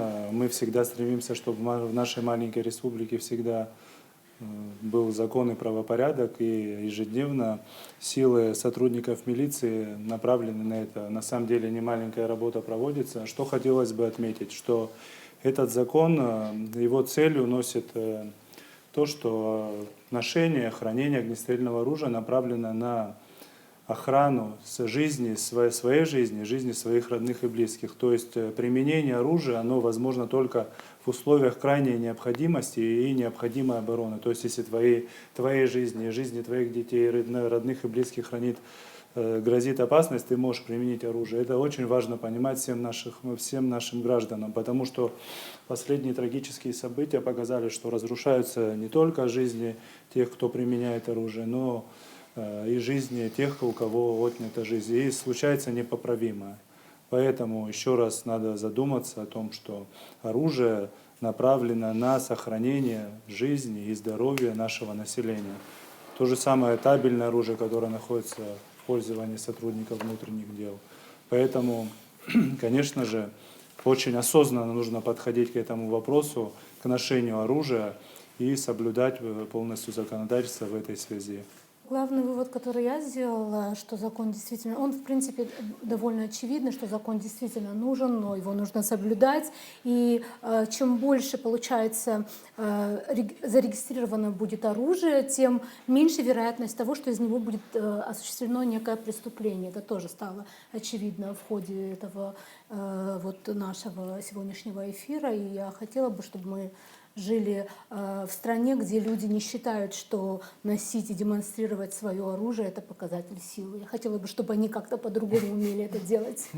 Из истории оружия в наше время мы знаем, что есть страны, которые, их не так много, правда, но полностью запретили ношение оружия. Есть страны, где практически все разрешено, в смысле ношения. Но те же Соединенные Штаты, вот, о которых мы часто говорим, но там ведь тоже идут очень серьезные дискуссии сейчас вот, по поводу ношения, потому что статистика удручающая. Получается, что есть прямая связь между количеством оружия, которое в обороте, и числом преступлений с применением огнестрельного оружия. Вот поэтому там тоже неизвестно, в каком направлении эта ситуация будет развиваться. Но меня, правда, впечатлила статистика, что Соединенные Штаты, которые разрешили ношение оружия в 1968 году, вот за это время они потеряли 1 400 000 человек, то есть в совокупности это больше, чем они потеряли за всю историю свою войн. В заключение все-таки повторю аксиому, что если ты разрешаешь, значит должен контролировать. Ирина Шодовна, если позволите одну ремарку, там, Давайте. что я забыл сказать, что в наших поправках мы в перечень обязательных документов, которые гражданин предоставляет, мы такую внесли поправку, мы обязательно требовать хотим военный билет. Потому что тот гражданин, который отдал долг родине, прошел военную срочную службу, это тоже этап в развитии человека, который оказывает влияние на становление его личности. То есть, если он прошел срочную военную службу, он уже имеет какое-то понимание, обращение, отношение к То оружию. есть компетентно может владеть оружием. Да, Это поэтому хотите мы этот сказать? пункт тоже обязательно в наших поправках указали. Кстати, должен А женщин сказать, вы как что будете вот ограничивать? именно этот вопрос, то, что в законе недоработано. Ну, мы, вот мы, видите. говоря о 27 годах, Рифа, как а раз мы с тобой рассчитывали как на то, должны что быть? почему 27 лет, потому что человек должен армию пройти, но не прописали. Потому что будет удивительно, когда человек получил комиссованный вдруг, да, в армию пойти не может по болезни, а оружие получить может. Так Ну не бывает. вот, есть Тут интеллектуальный потенциал у тут как МВД. бы я абсолютно согласен, что такой подход в ужесточении должен быть. Человек должен пройти армию. Будет учтено. Да, и в финале нашей беседы, обсуждения очень острой, важной проблемы хочу сказать, что на самом деле жизнь нам сейчас показала, что легко выстрелить. А вот вовремя подумать о последствиях не у всех получается.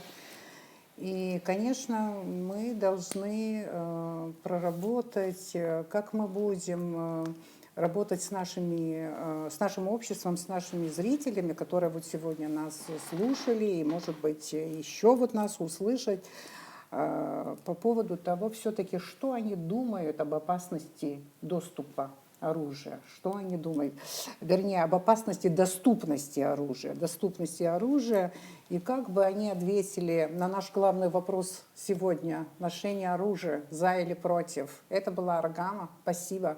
Спасибо. Спасибо. Спасибо.